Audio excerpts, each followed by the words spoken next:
کربلا میں سر کٹایا ہے علی کے لہر میں.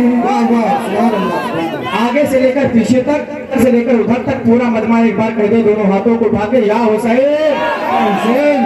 اب پتا چلا کہ لون پرواہ میں یہ نوجوان حضرات بالکل بیدار ہیں. ایک شعر بس. کربلا میں سر کٹایا ہے علی کے لہر. کربلا میں سر کٹایا ہے علی کے لہر میں. دین کا ڈنکا بجایا ہے علی کے لہر میں.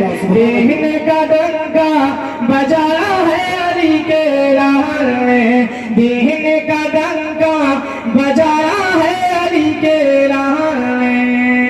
تھر تھراتا ہے زمانہ موت ہی کے نام سے. بے شک موت سے ہر کوئی ڈرتا ہے لیکن حسین موت کی طرف بڑھتے چلے گئے. بولو سبحان اللہ. تھر تھراتا ہے زمانہ موت ہی کے نام سے. تھر تھراتا ہے زمانہ موت ہی کے نام سے. ارے موت سے پنجا لڑایا ہے علی کے لہر میں.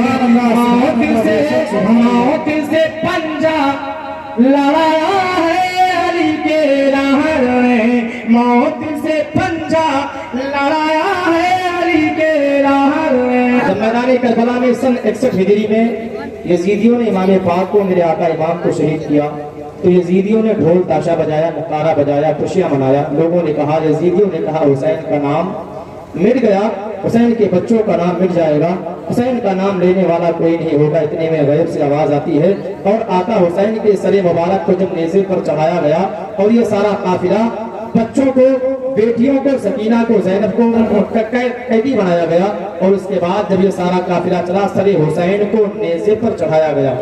سر حسین کو نیزے پر چڑھایا گیا. یزیدی کہہ رہے ہیں, آپس میں باتیں کر رہے ہیں, مشورہ کر رہے ہیں کہ ہم نے حسین کو شہید کر دیا, حسین کے بچوں کو شہید کر دیا, حسین کا نام و نشان مٹ جائے گا. تو آقا حسین نیزے پر ہیں لیکن قرآن شریف پڑھنے لگے. بولو سبحان اللہ.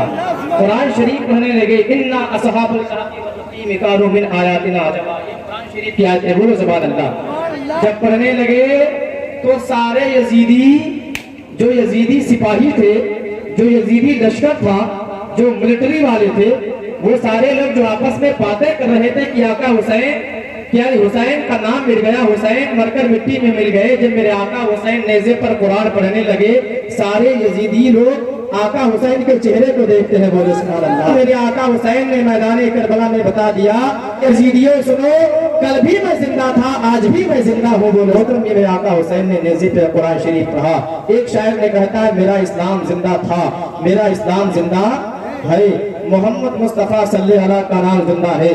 قسم میں کھا کے کہتا ہوں, میرا ایمان کہتا ہے, یزیدی مٹ گیا لیکن حسینی نام زندہ ہے.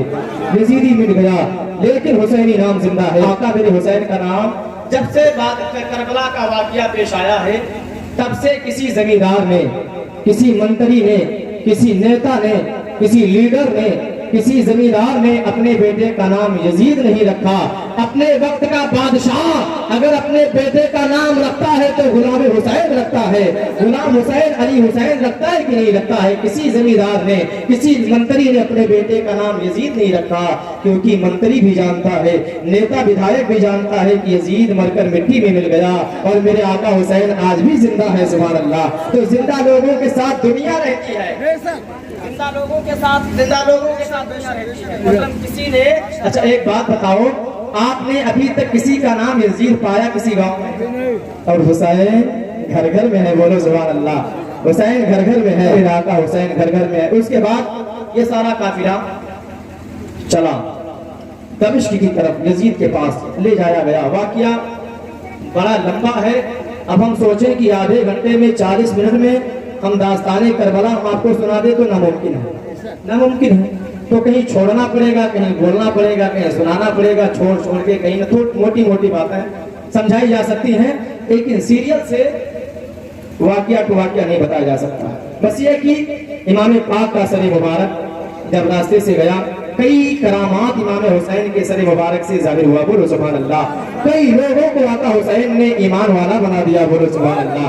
وہ سر حسین نے ایمان والا بنایا۔ اس کے بعد جب دمشق میں پہنچا یزید کے پاس، تو یزید ڈائریکٹلی زین العابدین کی بارگاہ میں پہنچا اور زارو قطار رونے لگا، آنکھوں میں اس کے آنسو آیا اور کہنے لگا، اے زین العابدین، اگر تمہارے والد گرامی ہم تک آتے، مجھ سے ملاقات کرتے، یا میری ملاقات تمہارے والد گرامی سے ہوتی، تو ہم کوئی راستہ اختیار کرتے، ہم قتل و غارت سے بچنے کی کوشش کرتے، ہم جو ہے جنگ سے بچنے کی کوشش کرتے، ہم تمہارے والد گرامی کو شہید نہ ہونے دیتے۔ یہ یزید ہاتھ جوڑ کر حضرت زین العابدین کی بارگاہ میں رو رہا ہے، آنکھوں سے آنسو گرا رہا ہے، لیکن یہ آنسو مکاری کے تھے،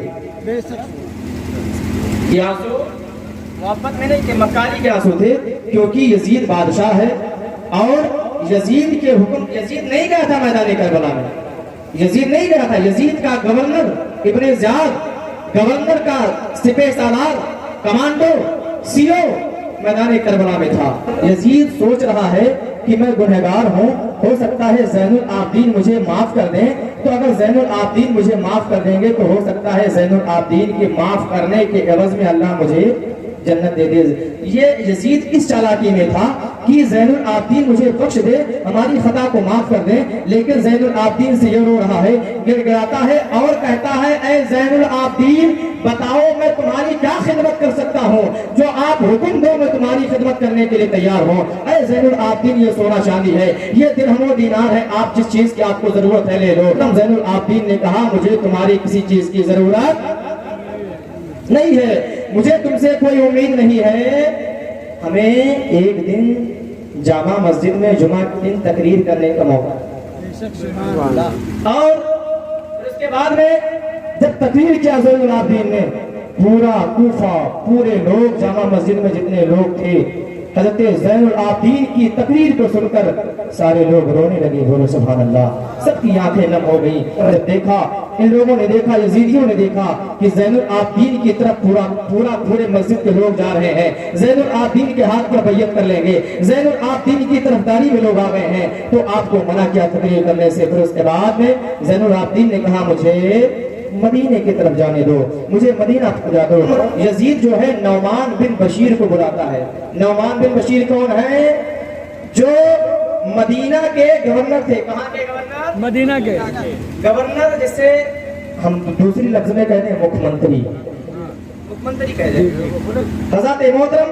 لیکن یہ نعمان بن بشیر مدینہ کے گورنر تھے پہلے، لیکن نعمان بن بشیر نے حضرت مسلم کے ساتھ کوئی زیادتی نہیں کیا، آپ مسلم کو تکلیف نہیں دیا، اس وجہ سے یزید نے آپ کو سسپینڈ کر دیا، آپ کو نوکری سے برخاست کر دیا، اور اس کے بعد میں وہی نعمان بن بشیر کو بلایا اور کہتا ہے کہ یزید کہتا ہے، اے نعمان بن بشیر، میں جانتا ہوں کہ تمہارے دلوں میں علی کے لال کی محبت ہے، حسین کی محبت ہے، اس لیے تمہیں جتنا پیسوں کی ضرورت ہو، درہم و دینار کی ضرورت ہو، تم لے لو، اور ان سارے قافلہ والوں کو عزت کے ساتھ مدینہ پہنچا۔